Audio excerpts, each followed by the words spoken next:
धन्यवाद धन्यवाद। ला एक आसन बिछाओ, बैठा दो, आओ बच्चा बैठो। आओ कैसे हो आप? बैठ जाओ, आसन में बैठ जाओ। इनको चुनरी पहनाओ, इनको दुपट्टा लाओ, इनको भी दुपट्टा लाओ।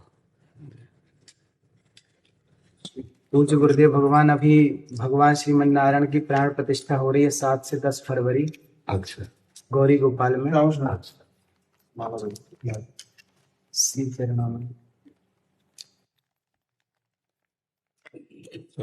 कौन से ठाकुर विराजमान? भगवान श्रीमन नारायण, भगवान श्री सीताराम चंद्र। अच्छा, कोई ठाकुर जी विराजेंगे।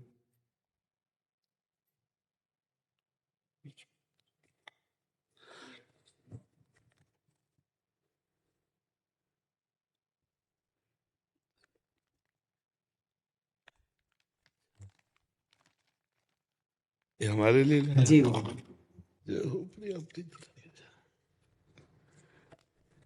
श्री जी को पहले अर्पित कर देना, जाकर के बोलते हैं।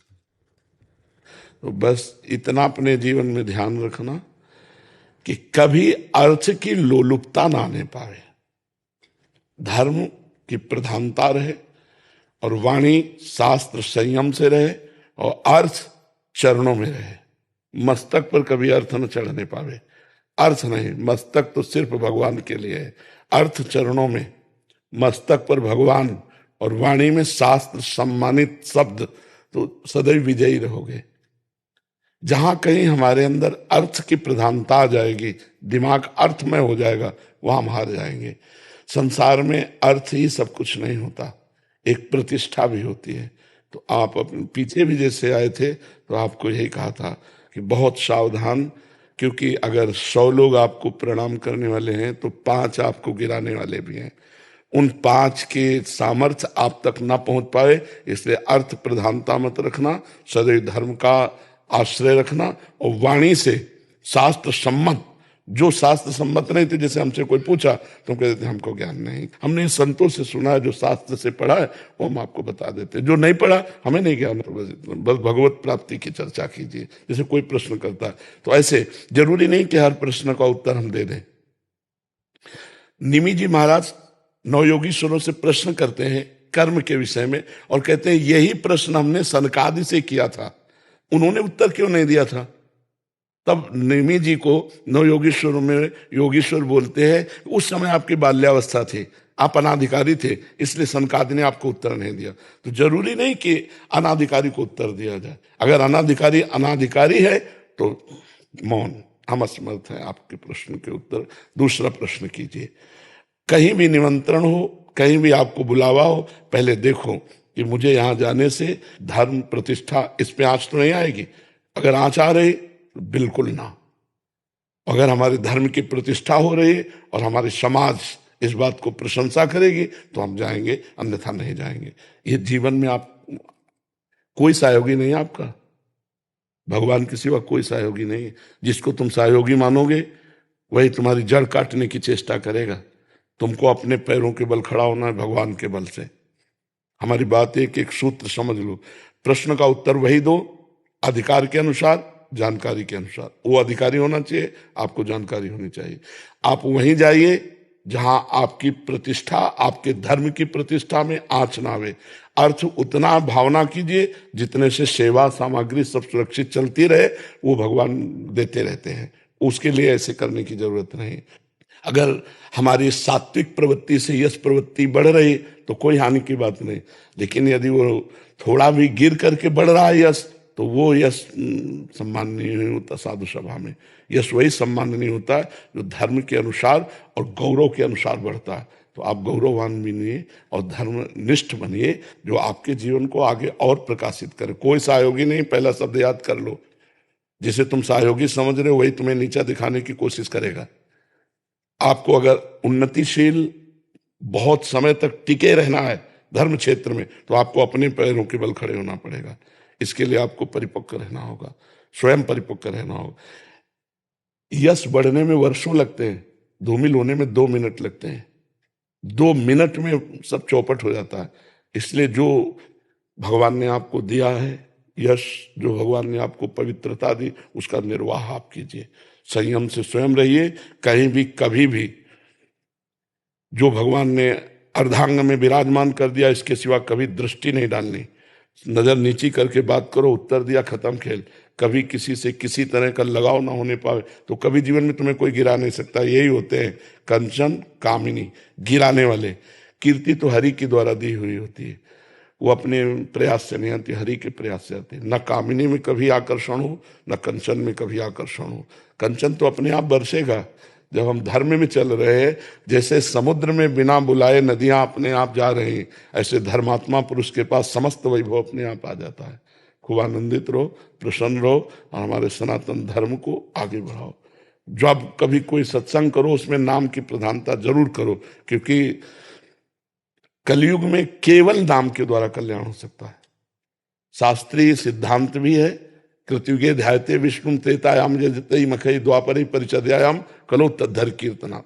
हरि कीर्तन के सिवा कुछ नहीं है। ना कोई यज्ञ हो सकती है इस समय, अपवित्र घी आ रहा है, अपवित्र धान्य और जौ आदि हो गए, कहां से यज्ञ होगा? त्रिकाल संध्या करने वाले कौन है? कोई बिरला ही कोई होंगे जो त्रिकाल संध्या करे। ध्यान, मन इतना चंचल, ध्यान कैसे लग सकता है? पूजा, इतनी वासनाएं बढ़ी हुई हैं कि उपासना कैसे बन रही? तो एक ही रह गया है, नाम जप, नाम कीर्तन, गुण कीर्तन, श्रवण, बस इसी के द्वारा भगवत प्राप्ति हो जाएगी। खूब भागवत कथा सुनाओ, खूब भगवान नाम का प्रचार करो, स्वयं नाम जप करो, धर्म से रहो, यही हमारी प्रार्थना। पर जी ऐसे स्थानों में भी जाना पड़ता है जहाँ एकदम विमुख हैं, जो जैसे हाँ, कोई गांव जब हम कथा के लिए जा रहे हैं तो हम भगवान को श्रोता बना करके बोल रहे हैं, लेकिन हम अर्थ की किसी प्रधान स्थिति पे ऐसे लोगों के पास नहीं जाते जहां से उपहास हो, बिल्कुल नहीं। बहुत अपने को संभालिए, इससे जो है ना तुम्हारी मर्यादा बढ़ती चली जाएगी और तुम आगे उठते चले जाओ। तुमसे कोई बात पूछे आके उत्तर दे दो, तुमको कहीं जाने की जरूरत नहीं है। उसे अर्थ की व्यवस्था की मत सोचो कि इतनी माताएं, इनकी व्यवस्था भगवान देने वाला है, वो घर बैठे सबका पोषण करता है, सबका पोषण हो रहा है, कभी किसी से ऐसे नहीं। देनहार कोई और है, देत रहे दिन रात। बिल्कुल, ये थोड़ा सा सुधारो। हम अपने घर की बात कर रहे हैं, ये लोग पवित्र यश कीर्ति में धूल फेंकने वाले लोग हैं, अर्थ को ठोकर मारो। तभी का अर्थ को रखो चरणों में और भगवान को रखो दिमाग में। निर्वैर हमारा जीवन होना चाहिए। तो ये बहुत बड़ी क्षमता है और बहुत बड़ा यश है, दोनों को संभाल लो। अब ऐसी जगह मत जाना जहां जाने से थोड़ा भी कोई विक्षेप करे, थोड़ा भी कोई तुम्हारे ऊपर अंगुली उठावे। घर बैठे सब होगा, हमारी बात मान ले, घर बैठे सब होगा, अपने आप सब आएगा, तू चिंता मत कर, तू आगे बढ़ और भगवान सहयोगी है। हमें ये बहुत अच्छा लगा कि जैसे सैकड़ों माताएं हैं ना, बहुत उत्तम बात है बच्चा। बूढ़े बाढ़े इनकी कोई सेवा नहीं कर रहा, जैसे सेवा करना बहुत बड़ी बात है बच्चा। इससे भगवान बहुत जल्दी प्रसन्न होते हैं।